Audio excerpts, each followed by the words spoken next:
Salutations bien-aimés, j'espère que tout le monde va bien. Et si quelqu'un ne va pas bien, que le Seigneur te restaure, que le Seigneur te visite, te régénère au nom de Jésus. Alléluia. Ok bien-aimés, donc le titre aujourd'hui du sujet s'intitule « La guerre contre le moi ». Nous voyons bien-aimés qu'il y a des guerres un peu partout dans le monde. De plus en plus de guerres. Ça commence bien souvent quand on est petit et puis quand on est grand, hein, ça augmente, ça s'amplifie. Les dégâts sont beaucoup plus considérables autour de nous. Mais il y a une guerre qui est beaucoup plus importante que ce qui se passe autour de nous. Parce que cette guerre-là détermine notre destinée éternelle, bien-aimés. Et cette guerre-là, c'est la guerre qui se passe à l'intérieur de nous. Alléluia. Alléluia. Bien-aimés, la guerre contre le moi. Donc, ce que je souhaite, c'est pouvoir développer ça en plusieurs étapes. Parce que c'est un sujet qui est très important. Donc, première partie, pour commencer ce sujet, j'invite tous ceux et celles qui ont la possibilité de s'agenouiller pour une courte prière d'introduction.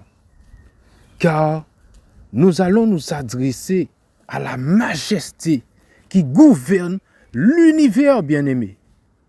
Et vous connaissez certainement que cette personne mérite l'adoration, lui seul, et personne d'autre. Alléluia. Alors, prenons l'attitude convenable pour ceux qui peuvent, pour la prière. Père Céleste, nous te demandons pardon pour nos péchés, nos erreurs, nos imperfections.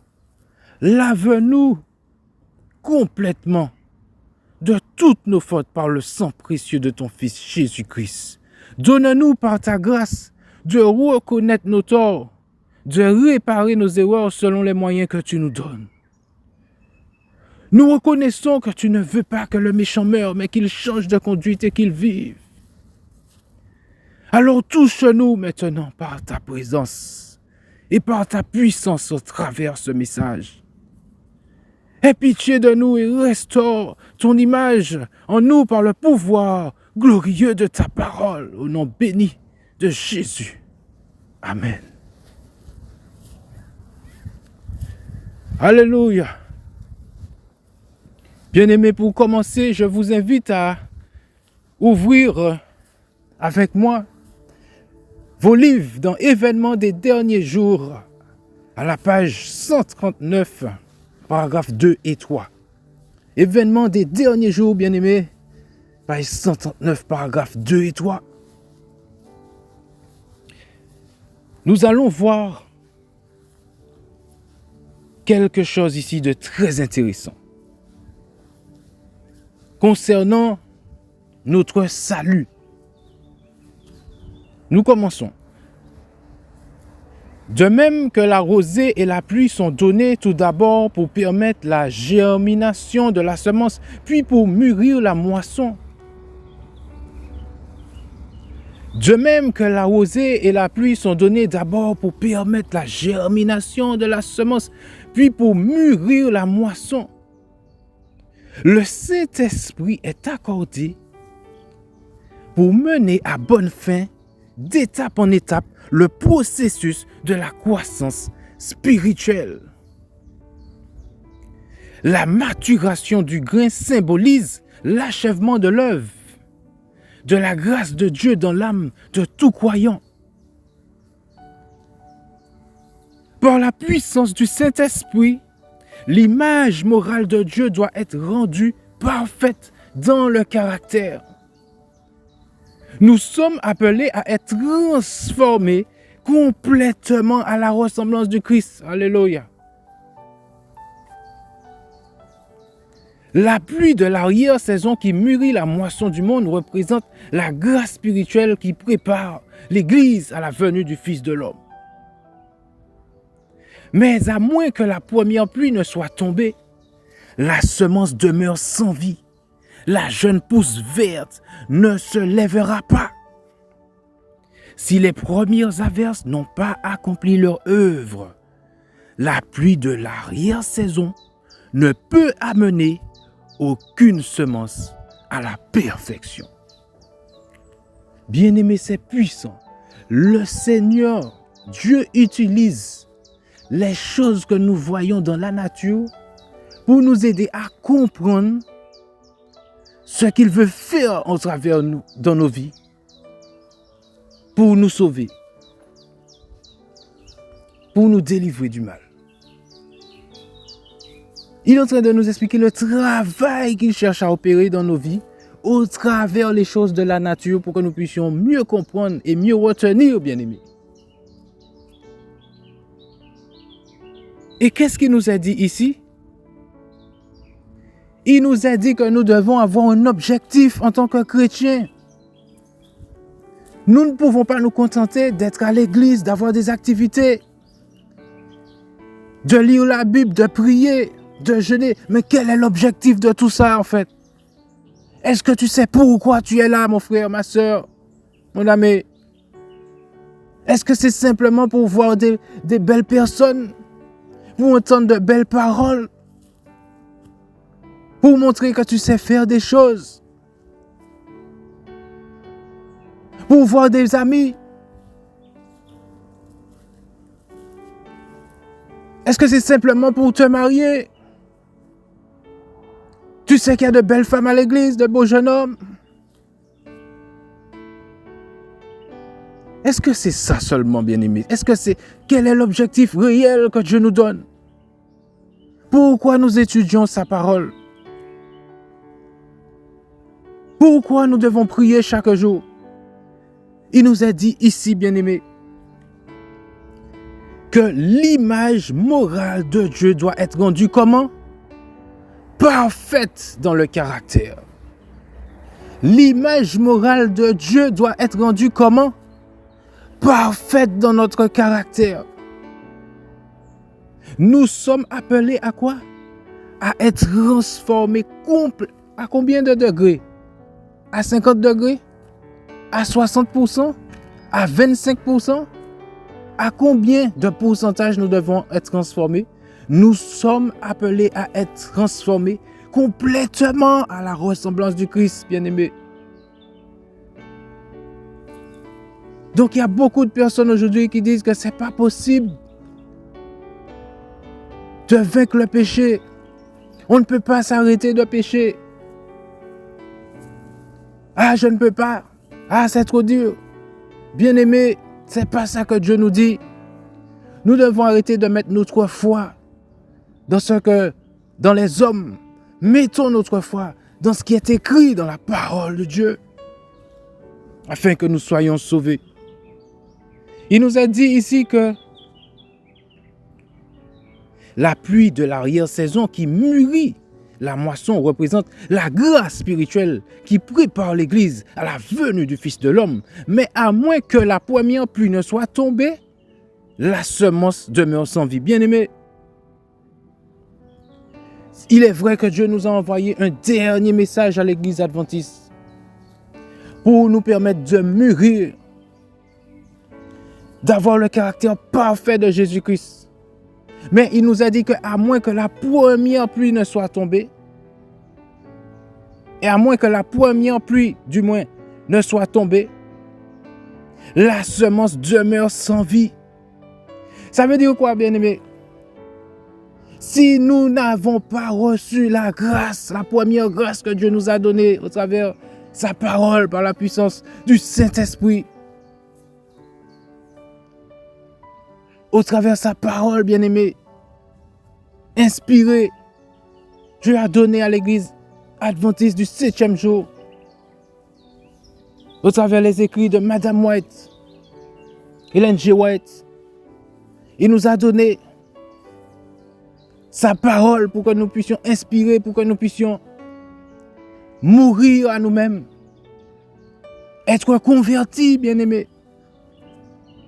Mais si cette parole-là n'a pas fait son effet dans nos vies, si cette première parole-là ne nous a pas amené à être convertis, si cette première averse-là, au travers les écrits de Sir Ellen G. White, si cette première averse-là, bien-aimé, du Saint-Esprit, de la puissance du Saint-Esprit, n'a pas permis, bien-aimé, que nous soyons convertis,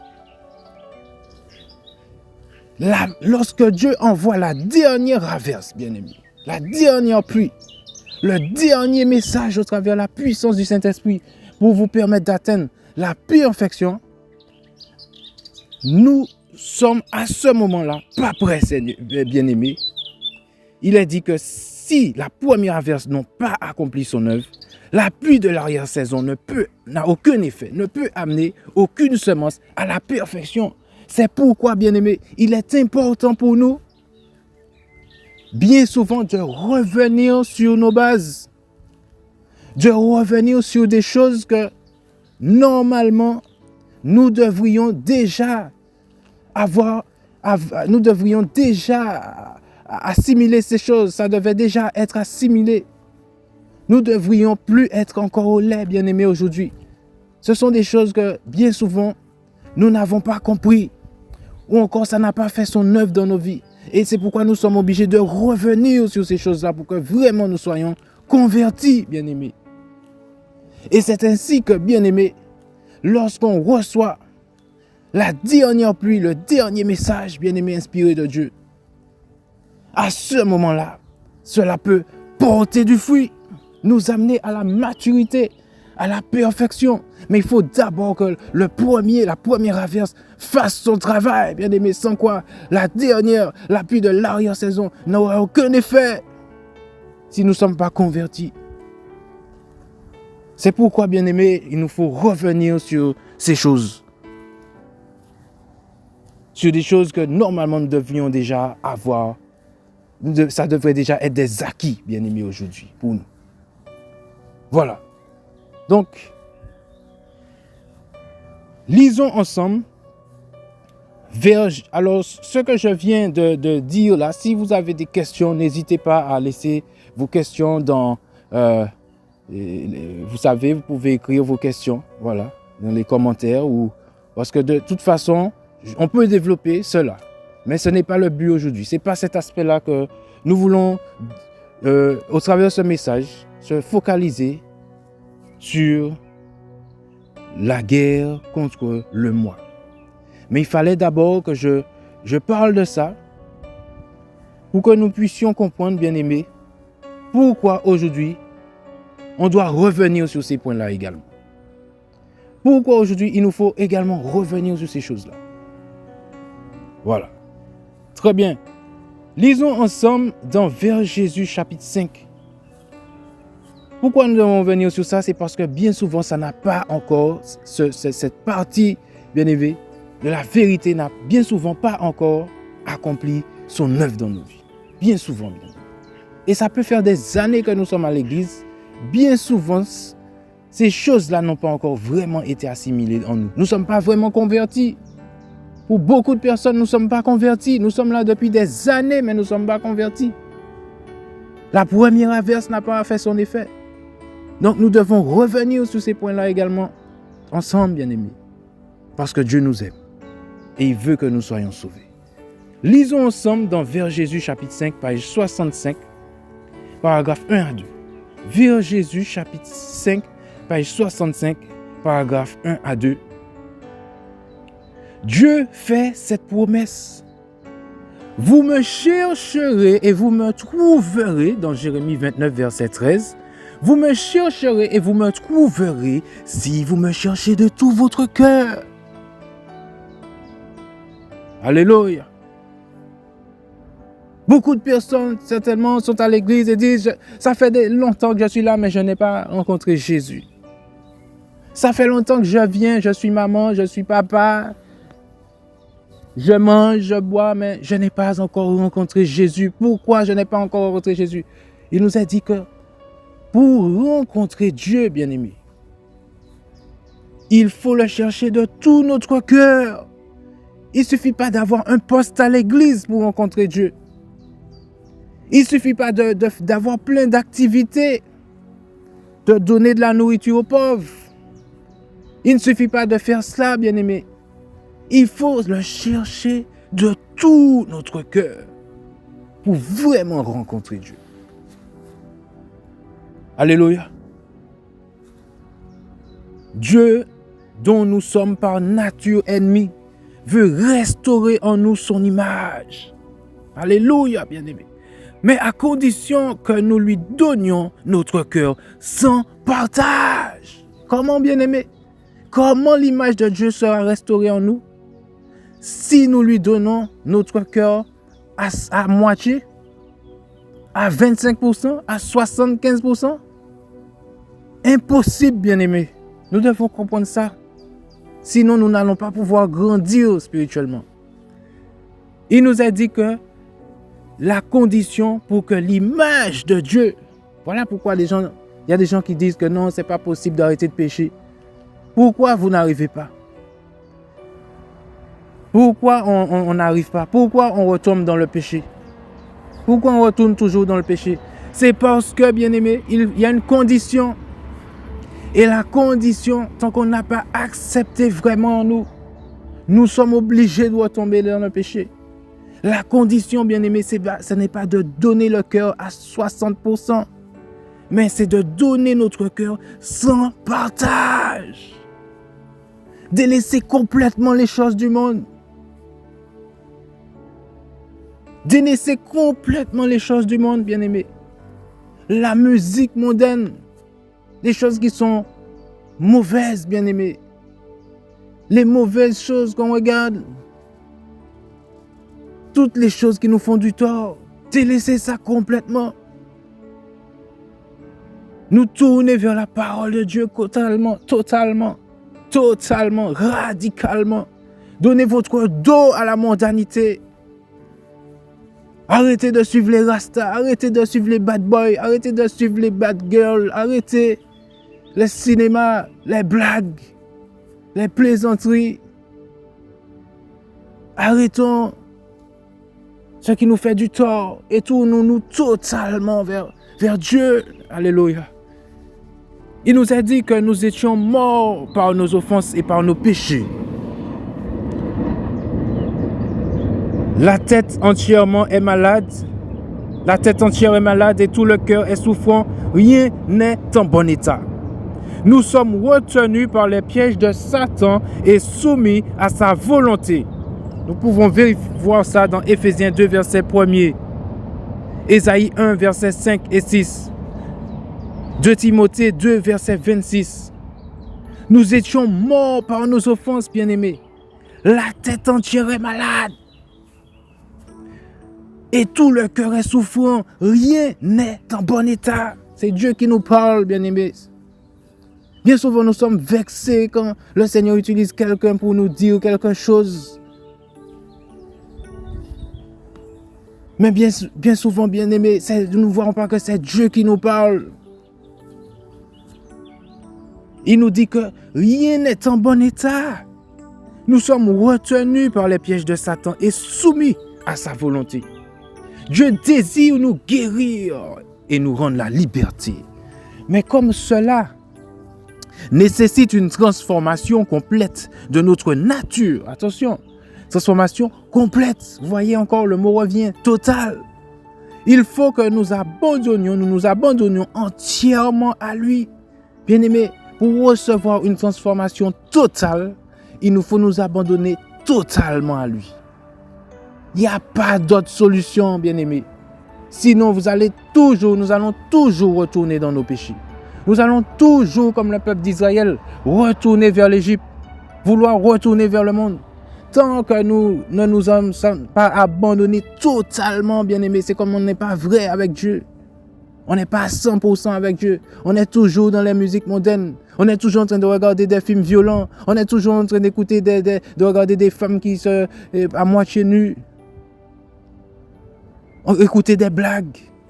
Manger des choses qui ne sont pas bonnes pour notre santé. Dire des mauvaises paroles. l'orgueil, bien-aimé, l'hypocrisie, tout ça, bien-aimé, tant qu'on ne sait pas abandonner totalement à Dieu, bien-aimé, c'est impossible que nous puissions atteindre notre objectif. Donc nous pouvons passer des années là et puis finalement nous ne sommes pas sauvés. C'est dommage, bien-aimé. Et c'est pourquoi Dieu, par amour, il nous envoie ce message. Et il nous dit, nous poursuivons. La guerre contre le moi est la plus grande qui ait jamais été livrée.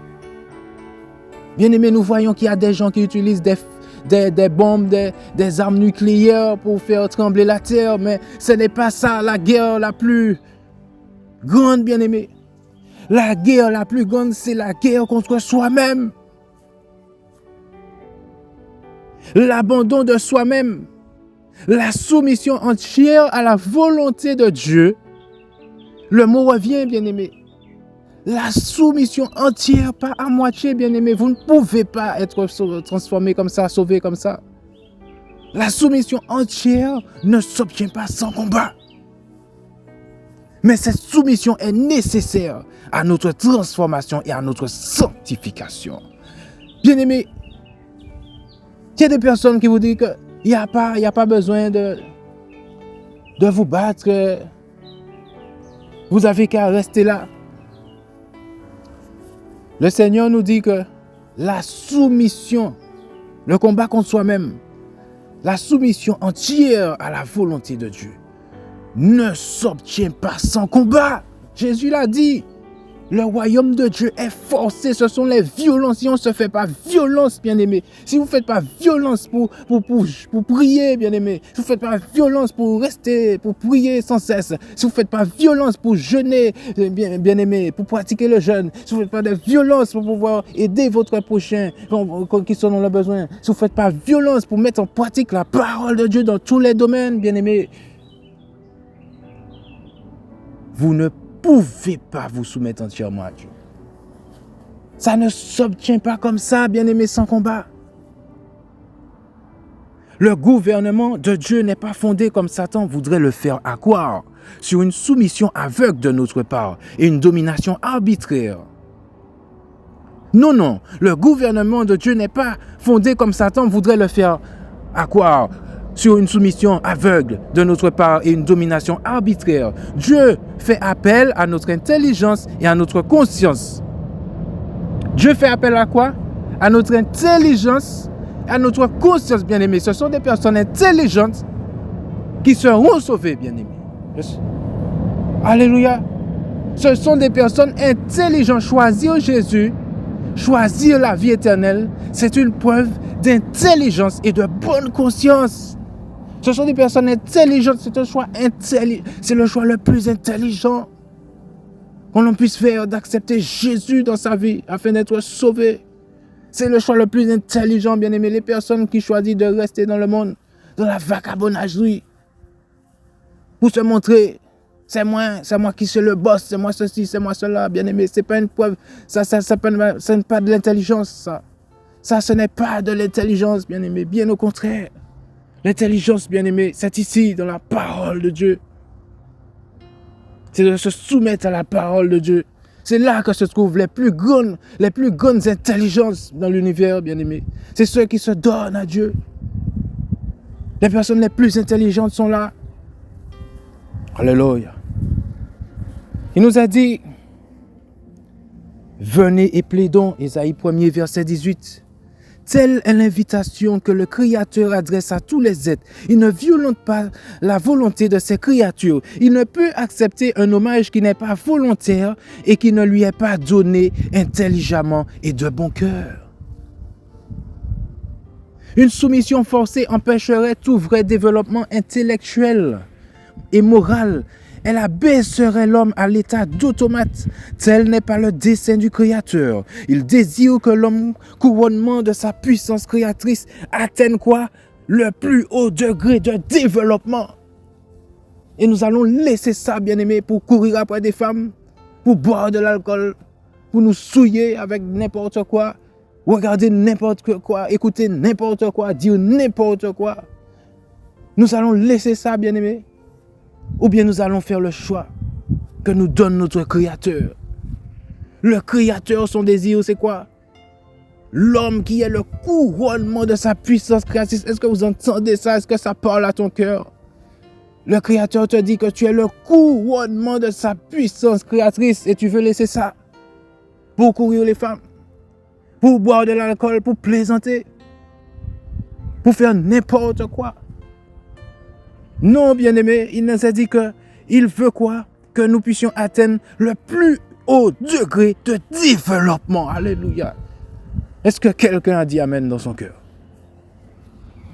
Il place devant nous la félicité à laquelle il veut que nous parvenions par sa grâce. Désireux d'accomplir sa volonté en nous, il nous invite à nous donner à lui. Dieu ne force personne. Dieu ne force personne. Alléluia.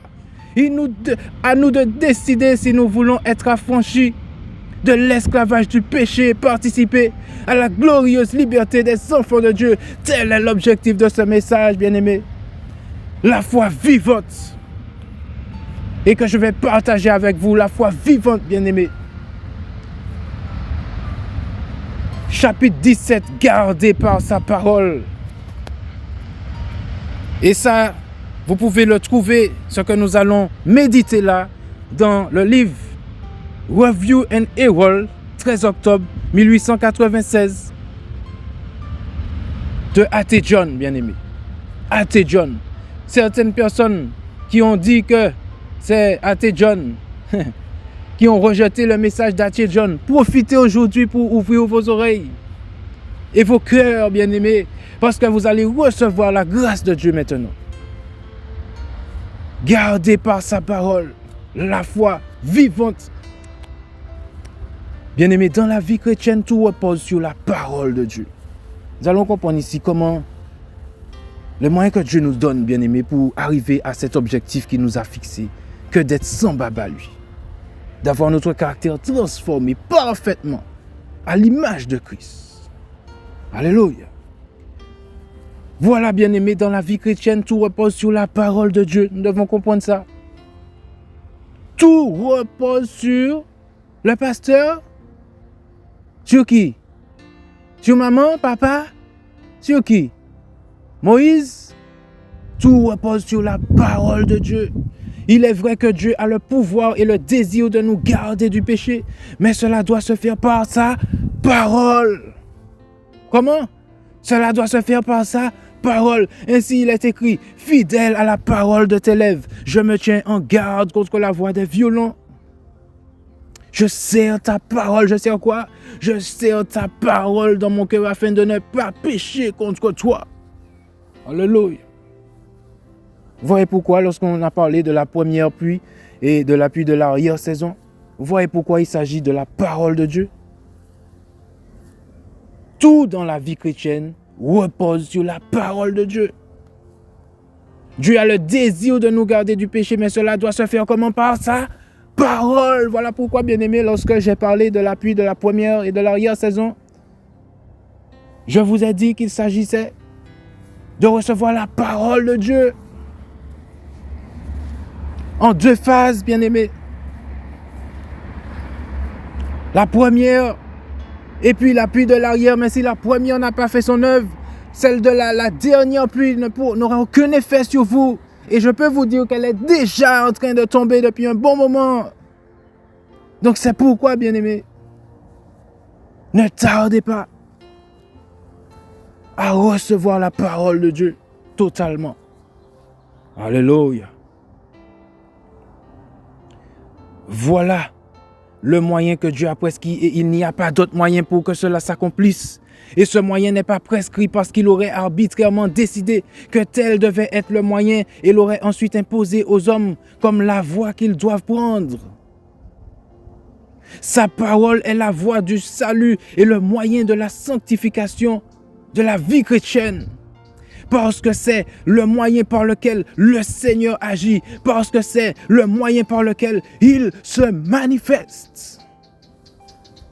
C'est par sa parole qu'il a créé toutes choses au commencement.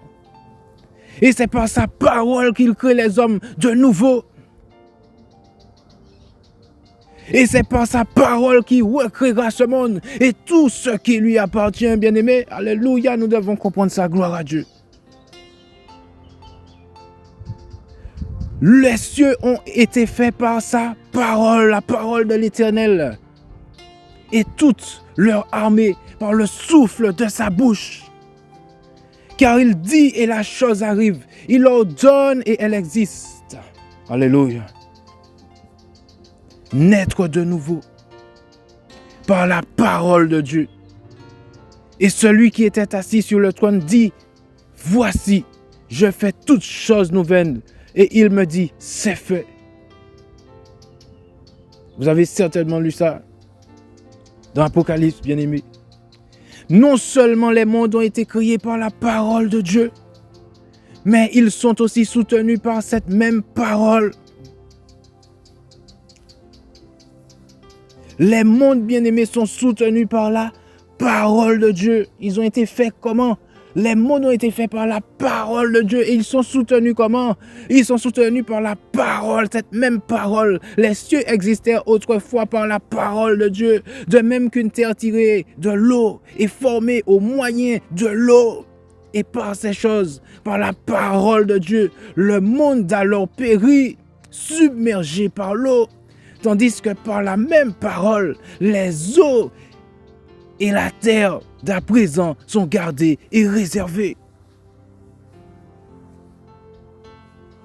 Bien-aimés, ainsi de même, le chrétien n'est pas seulement créé par la parole de Dieu, mais par cette même parole, il est soutenu, nourri et elle le fait grandir. Vous avez entendu ça, bien-aimés?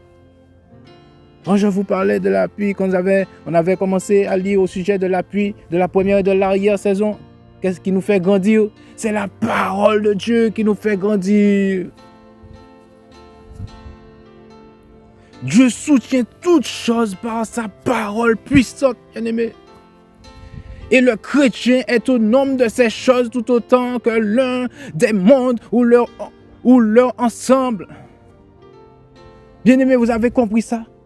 Comment quelqu'un qui a entendu ça peut continuer à dire que c'est impossible d'arrêter de pécher, d'arrêter de mentir, d'arrêter de voler, d'arrêter de convoiter, d'arrêter de tromper, d'arrêter de céder à la gourmandise, d'arrêter de faire ceci, d'arrêter de dire cela? Comment un chrétien peut continuer à dire cela aujourd'hui?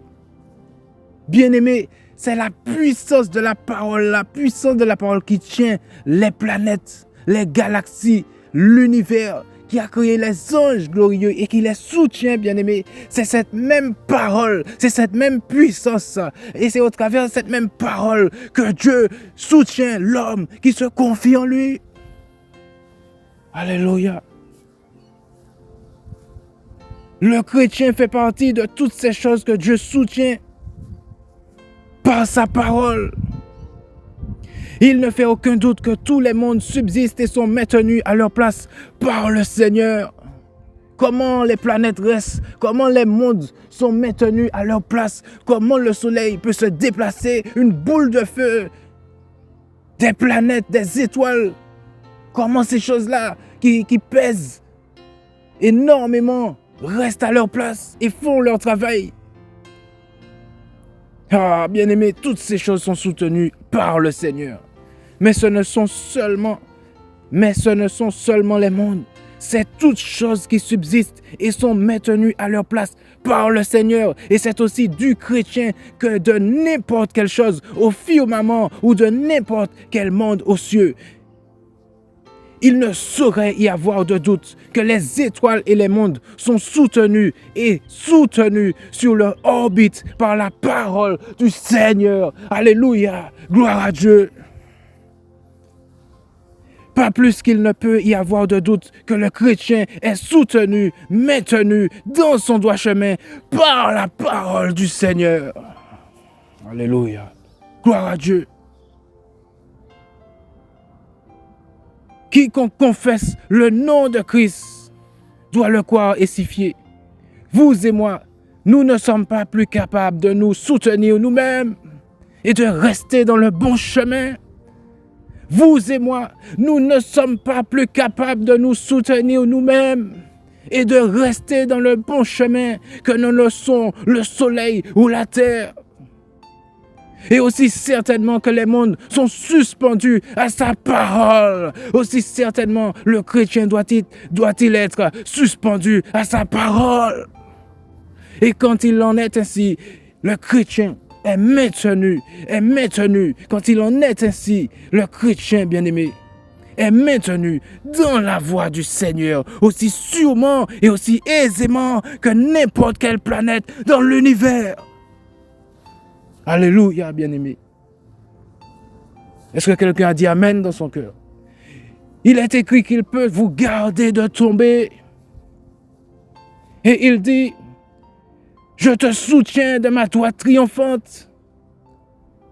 C'est pourquoi n'écoutez plus Satan quand il vous dit, tu ne peux pas arrêter ce problème. Tu ne peux pas arrêter de pécher, de tomber dans cela, la gourmandise, l'alcool, la drogue. Tu ne peux pas t'arrêter de mentir, de convoiter les femmes. C'est impossible, il y en a trop. Même si tu ne regardes pas la télé, il y en a dehors, ils sont là. C'est dans ta tête. Non, bien-aimé.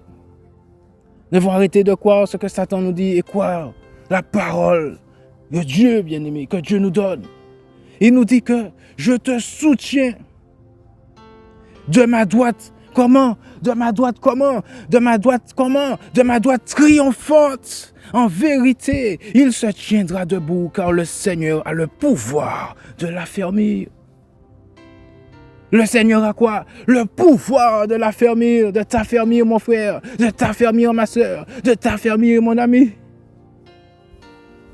Aux chrétiens qui luttent et qui défaillent, cette parole qui soutient de vastes mondes, ne peut-elle te soutenir aussi?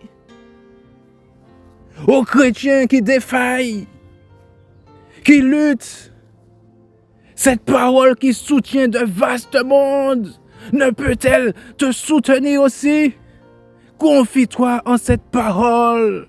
Abandonne-toi aveuglément à elle. Appuie-toi entièrement sur elle. Alors tu trouveras le repos en elle. Béni soit le Seigneur. Quelqu'un dit béni soit le Seigneur dans son cœur ou à haute voix. Alléluia. Aie confiance que le Seigneur te soutient. Tout comme tu as confiance qu'il soutient le soleil. Je répète ça. Aie confiance que le Seigneur te soutient. Tout comme tu as confiance qu'il soutient le soleil, bien-aimé. Gloire à Dieu. Sa parole soutient le soleil et sa parole te redit encore et encore. Ne crains pas, car je suis avec toi. Je te soutiendrai, je te garderai. Tu es à moi. Je ne te laisserai ni ne t'abandonnerai jamais. Je ne t'abandonnerai jamais que je n'ai accompli cette chose dont je t'ai parlé. La parole de Dieu est prompte, vivante et puissante, efficace. La parole de Dieu est prompte, vivante et puissante, efficace. Puissante signifie pleine de puissance, bien-aimé. Puissante signifie pleine de puissance. La parole de Dieu est vivante et pleine de puissance pour accomplir pour vous, avec vous et en vous tout ce que dit cette parole. Alléluia. La parole de Dieu, bien-aimé, il nous faut dire cela fort, même si le diable tremble. La parole de Dieu est vivante et pleine de puissance. La parole de Dieu est vivante et pleine de puissance. Puissance pour accomplir pour vous et avec vous et en vous ce que dit cette parole. Croyez cette parole. Fiez-vous à elle, car elle est la parole du Dieu vivant. Alléluia. C'est la parole du Sauveur compatissant. Alléluia. Recevez avec humilité la parole qui a été plantée en vous et qui peut sauver vos âmes. Je vous recommande à Dieu et à la parole de sa grâce, à celui qui peut édifier. Laissez la parole de Christ demeurer en vous en abondance. Laissez la parole de Christ demeurer en vous en abondance. Vous êtes gardés par la puissance de Dieu, par le moyen de la foi. Quelqu'un peut dire Amen dans son cœur ou à haute voix. Dieu est béni dans sa parole. La puissance de Dieu se manifeste dans sa parole. C'est pourquoi elle est sa puissante parole. Alléluia. Quel Dieu. La foi naît de l'écoute de la parole de Dieu. C'est pourquoi elle est la parole fidèle, la parole pleine de fidélité. La foi naît de quoi? Quelqu'un demande la foi. Quelqu'un se dit, je n'ai pas assez de foi. La foi naît de quoi? La foi naît de l'écoute, de la parole de Dieu. Est-ce que quelqu'un écoute la parole de Dieu maintenant? C'est pourquoi elle est la parole fidèle, la parole pleine de fidélité. Ainsi, lorsqu'il est dit, vous êtes gardés par la puissance de Dieu, par le moyen de la foi, ce n'est rien d'autre que de dire en d'autres termes, vous êtes gardés par la parole de Dieu pour le salut, prêt à être révélé dans les derniers temps. Croyez cette parole, fiez-vous à elle et découvrez son pouvoir de vous garder. Alléluia, bien-aimés, béni soit le nom du Seigneur. 1 Pierre 1, verset 18 à 21 pour terminer. Sachant que ce n'est pas par des choses périssables, par de l'argent ou de l'or, que vous avez été rachetés de la vaine manière de vivre que vous aviez hérité de vos pères, mais par le sang précieux de Christ. Mais par le sang précieux de Christ, comme d'un agneau sans défaut et sans tache, prédestiné avant la fondation du monde et manifesté à la fin des temps à cause de vous, qui par lui croyez en Dieu, lequel l'a ressuscité des morts et lui a donné la gloire en sorte que votre foi et votre espérance reposent sur Dieu. Alléluia. Béni soit l'Éternel. Le nom de Dieu est glorifié dans sa parole. Bien-aimés, que la puissance de la grâce de la parole de Dieu au travers de ce message se manifeste dans nos vies pleinement au nom de Jésus. Alléluia. Béni soit l'Éternel. Quel Dieu magnifique, merveilleux et digne.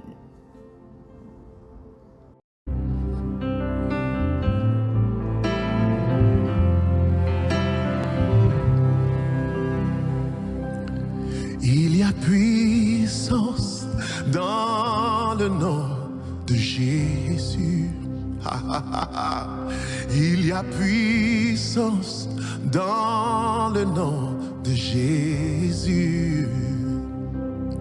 Il y a puissance dans le nom de Jésus contre toute oppression pour briser les chaînes, briser les chaînes, briser les chaînes, pour briser les chaînes, briser les chaînes, briser les chaînes. Il y a puissance. Il y a puissance dans le nom de Jésus. Amen. Il y a puissance dans le nom de Jésus. Yeah. Il y a puissance dans le nom de Jésus. Amen. Pour briser les chaînes, pour briser les chaînes, pour briser les chaînes. Amen. Pour briser les chaînes, pour briser les chaînes, pour briser. Commence à prier chez toi. Il y a puissance, on y va. Il y a puissance dans le nom de Jésus. Il y a puissance dans le nom de Jésus. Oh, il y a puissance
a une armée qui se lève. Est-ce que c'est toi? Hey. Il y a une armée qui se lève. Les témoins de l'Éternel, on y va. Il y a une armée qui se lève pour briser les chaînes, pour briser les chaînes, pour briser les... Comment on arme-toi maintenant pour briser les chaînes, pour briser les chaînes, pour briser les... Il y a une armée qui se lève, il y a une armée qui se lève. Il y a une armée qui se lève. Il y a une armée qui se lève. Yeah. Pour briser les chaînes, pour briser les chaînes, pour briser les chaînes, pour briser les chaînes, pour briser les chaînes, briser les chaînes, briser les chaînes, pour briser les chaînes, briser les chaînes, briser les chaînes, briser les chaînes, briser les chaînes, c'est ça, j'entends ces paroles. J'entends tes chaînes tomber. Yeah, j'entends les chaînes tomber. Est-ce que vous croyez ça avec moi ce soir? Oh yeah, j'entends les chaînes tomber. J'entends les chaînes tomber. J'entends les chaînes tomber. J'entends les chaînes tomber. Oh, j'entends les chaînes tomber. J'entends les chaînes tomber. J'entends les chaînes tomber. J'entends les chaînes tomber. J'entends les chaînes tomber. Il y a puissance dans le nom de Jésus. Il y a puissance dans le nom de Jésus. Il y a puissance dans le nom de Jésus. Pour briser les chaînes, briser les chaînes, briser les chaînes. Oh, briser les chaînes, briser les chaînes, briser les chaînes. Notre Dieu est victorieux, il règne à jamais. Oh oui, amen, à jamais. Yeah. J'aimerais que tu déclares avec moi, notre Dieu est victorieux,